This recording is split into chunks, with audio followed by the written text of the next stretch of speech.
Let's talk about standing posture. So, looking from the side, ideally we have landmarks or a plumb line that we come from the inner ear, front of the shoulder, side of the hip, and the side of the ankle. The knee kind of plays a role, kind of doesn't. It really depends, but those are the main bony landmarks we're trying to follow. So as we're here, if my head's too far forward, my inner ear is now further forward than the side of my shoulder. So ideally we want our head to be back in line, chin up, slightly extended, and we're like this. Now our inner ear is in line with our shoulder. If my pelvis is tucked in too much, then my hip is now further forward than my shoulder. Not good.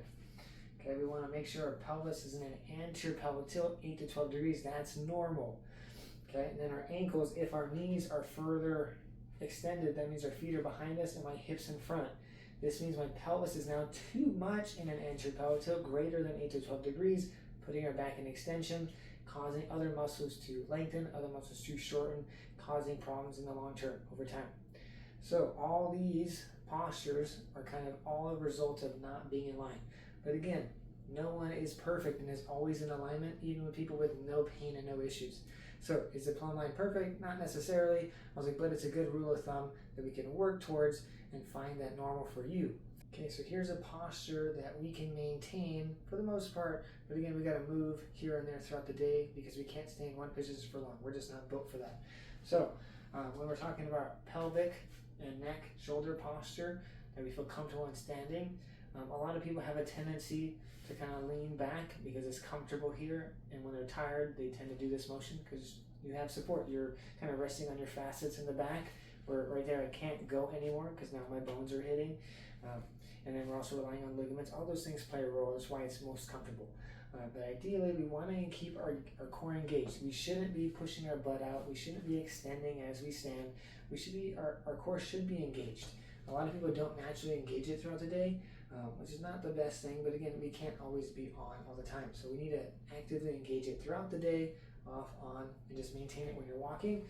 So if I'm here, so this is me disengaging, say I just extend. Once I bring my core in and I engage it, now my posture is better. I feel more pressure in my abdomen, less pressure in my back. Then from here, my shoulders. Some people may slouch or may round at the back if I'm standing up, or they're just kind of like, oh, okay, now the rib cage is too far in. We want to keep this engaged. Now we got to bring our shoulder blades down and back. Okay, from there, once you maintain it, just relax. That's the posture you want to be in.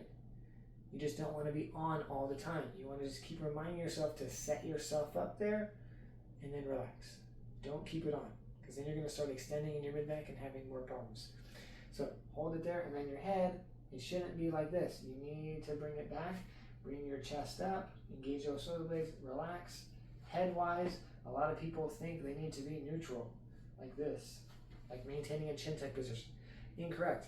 You're actually, when you do that, you're actually, see how straight my spine gets when I do that? That's not normal. We have a normal cervical lordotic curvature, meaning lordosis is a curvature, just like our back. Back and our neck are the same with the curvatures. So a lot of people lose that curvature because they bring their chin down and in. So it's a great PT exercise for strengthening specific muscles in the neck. It's like, but it's not a posture to maintain day to day. So we need to bring the head back, but I want your head slightly up. Say this is horizontal. We want to be slightly above that. We want to bring our head back.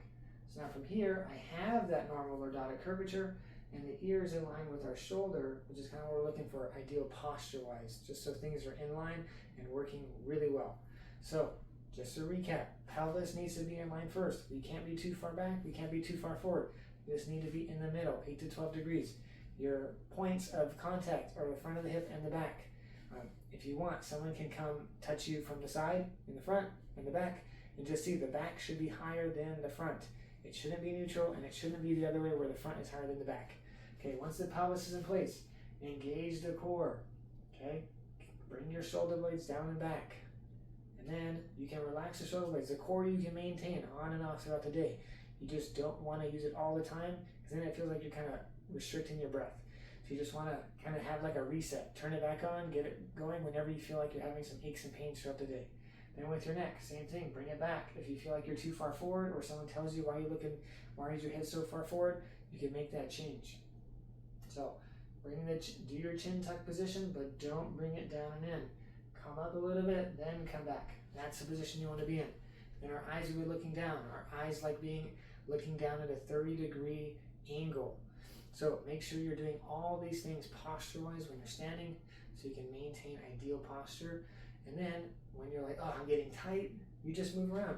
Touch your toes, rotate, just do movement. Helps the blood flow and you feel better, less tight, less issues. Movement is key. Movement's medicine, okay?